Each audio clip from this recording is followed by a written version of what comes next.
কি বলবেন? প্রথমেই ধন্যবাদ জানাতে চাইবো যে আমার মাননীয় মুখ্যমন্ত্রী, আমাদের নেত্রী মমতা বন্দ্যোপাধ্যায়কে, আমাদের সর্বভারতীয় সাধারণ সম্পাদক অভিষেক বন্দ্যোপাধ্যায়কে, আমাদের উচ্চ নেতৃত্ব সবাইকে, আমার 108 ব্যারাকপুর বিধানসভার সমস্ত মানুষজনকে এবং আমাদের তৃণমূলের কর্মীদেরকে, যারা 5 বছর একসঙ্গে থেকে আমরা কাজ করেছি, এখানকার মানুষজনকে যারা এত ভালোবাসা দিয়েছে এবং আমাকে পুনরায় আবার বিবেচিত করেছেন আমার দল, আমি ধন্যবাদ জানাবো আমাদের পুরো দলের সবাইকে।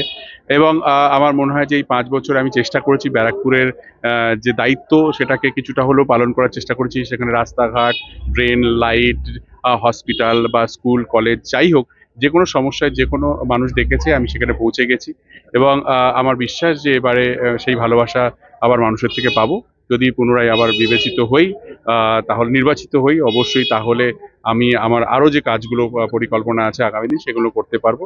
এবং ধন্যবাদ জানাই আমার পুরো আমাদের পরিবারের যে আমাদের কর্মী, আমাদের তৃণমূল কর্মী যারা এত এক্সাইটেড আমার নাম শুনে আর কি, আমি তাদেরকে ধন্যবাদ জানাবো। আমার কাছে তাদের আবেগটাই সব থেকে বেশি ইম্পর্টেন্ট, তাদের শক্তি আমাদের শক্তি, দলের শক্তি।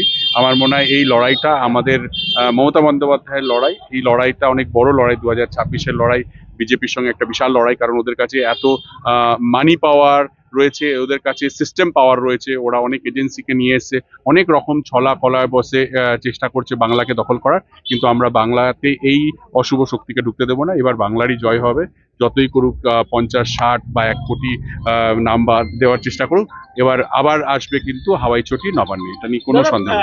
বিজেপি এখনো প্রার্থী তালিকা ঘোষণা করতে পারেনি ব্যারাকপুরের ক্ষেত্রে, তৃণমূল কি এক্সট্রা অ্যাডভান্টেজ পেল?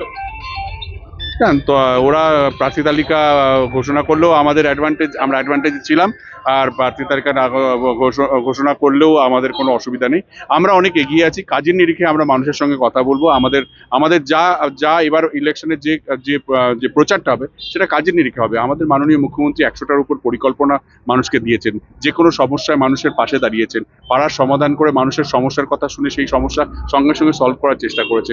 আমাদের উল্টো দিকে কি আছে এটা ভাবার সময় নেই, আমাদের কাছে এখন সময় হচ্ছে যে আমরা কি করে নির্বাচন জিতে 7 তারিখে 7ই মে আবার 4ঠা মে ইলেকশন মানে রেজাল্ট ডিক্লেয়ার হবে এবং আমাদের আবার চতুর্থবারের জন্য মাননীয় মুখ্যমন্ত্রী মমতা বন্দ্যোপাধ্যায় আসবেন এবং বাংলার মানুষের পাশে দাঁড়াবেন।